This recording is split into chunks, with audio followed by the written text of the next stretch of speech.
The Creative Act by Rick Rubin. Seriously, one of the coolest books I've ever read.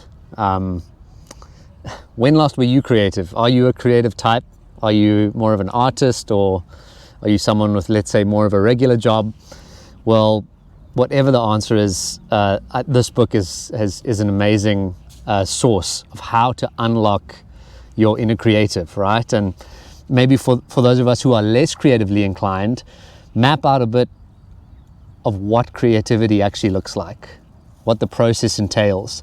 And, we could all benefit from being a bit more creative in our day-to-day lives, whether it's in the small things like being creative with making a meal, or it's medium things like being creative as you decorate your house, or perhaps big things like how do you shape your career, maybe if you want to start a business, or how do you think about your sort of grander life narrative.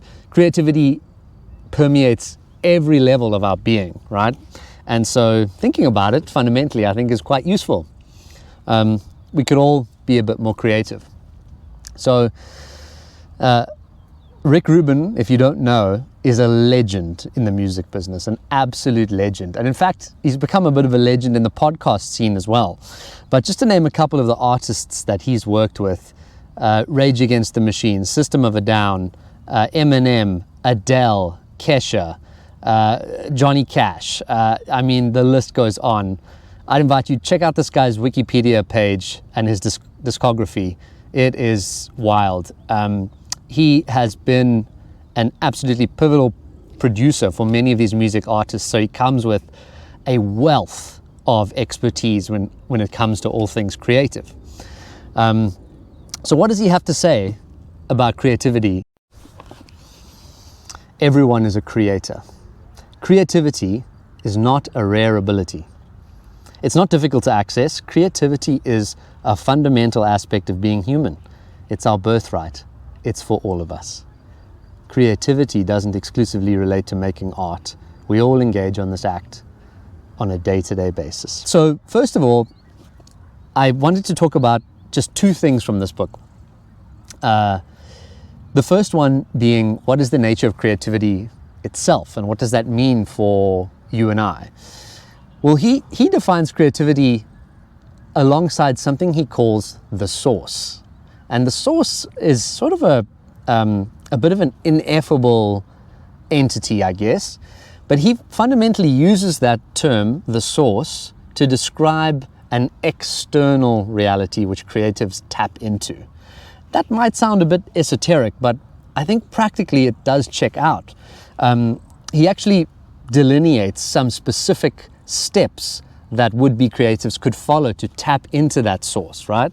So for example, he says, he has one chapter that's called Follow the Clues, right? So he says that when thinking about unlocking creativity, we shouldn't just mull ideas. We should actually be looking in our immediate environment for clues, metaphors, inspiration in order to unlock our creativity for the task at hand. And one example he gives, and I'll read here: a helpful exercise might be opening a book to a random page and reading it, and reading the first line that your eyes find. See how what's written there somehow applies to your situation. Any relevance it bears might be by chance, right? But you might allow for the possibility that that chance is not all that's at play. I think that's so awesome. And in fact, on Joe Rogan's podcast, when Rick Rubin appeared, he talked about how, if I'm not mistaken, it was System of a Down, where they needed some lyrics for a particular interlude in one of the songs. And he just went to a nearby bookshelf, picked up a book, and I think it was Serge Tankian, just started reading, and it just so happened that those lyrics were exactly what the song needed. I think that's so cool. We can source creativity from our immediate environment. And then the second thing he says is that nature is an amazing teacher of creativity. Here I am in a beautiful vineyard in a small town outside of Cape Town, and he says that being out in nature, taking a walk, is another way to really get the creative juices flowing, which I think is also very cool. And then finally, in terms of the nature of creativity, one important thing that he says when thinking about a project is to never consider the demographic audience that you're trying to focus in on. What a cool idea. He says that you should focus on creating something that you love first, that you love, that comes from your excitement, your inspiration, and the audience will follow. So once the creative project is done and you love it, then you figure out how to market it. Then you figure out, in fact, which audience it might be targeted at. I myself, even making these videos, I constantly think, well, who's my audience? I don't think I'm, sort of trying to create a video that I love and then the audience will follow. So that's something that resonated for me personally. Yeah, then secondly, he talks about the steps which he has seen all of these brilliant creative minds follow in the creative process. He says step 1 is called the seed phase, where the creatives will think about a number of starting points and sort of, find ones that excite them. And in his words, you'll get a handful of seeds. And once you're happy with that, you go to step 2, which is called the experimenting phase. The experimenting phase is when you start to think about how these seeds take stem, right? That's the metaphor. But you start to play them out in your head. You start to see how they intermingle. You start to see what creative possibilities come from these seed ideas. And then he goes on to say that some seeds are not meant to grow. Some of them you're meant to discard.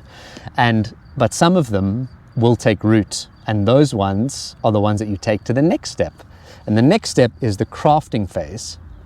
This is where the work gets done to build the creative project. So perhaps it's an idea for a song or a movie or a YouTube video like this one. Once you have an idea in the form of a seed and you've been mentally experimenting with it and it excites you, you then go to the building phase, right? And then you record a song, you film it, etc. He says it often doesn't go the way you intended it mentally, right? It often will go differently. Sometimes it will go exactly how you foresaw it, but sometimes it won't. And sometimes you need to let the creative process play out.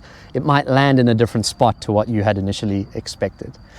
And then finally, he says that there's the completion phase, which is how do you know when a creative work is done, right? Because that's not always so clear when it comes to creative things. He says, well, a creative work is done when you feel it is done, when you have that feeling of resonance that you've created something and you can release it. I think that's really cool. There are a few steps in between those that I've just described. So, I advise checking out the book if you want to read those. But those 4 steps, the seed phase, the experimenting phase, the crafting phase, and the completion phase, were sort of the main steps that I took out from the book. So yeah, this is an incredibly deep book.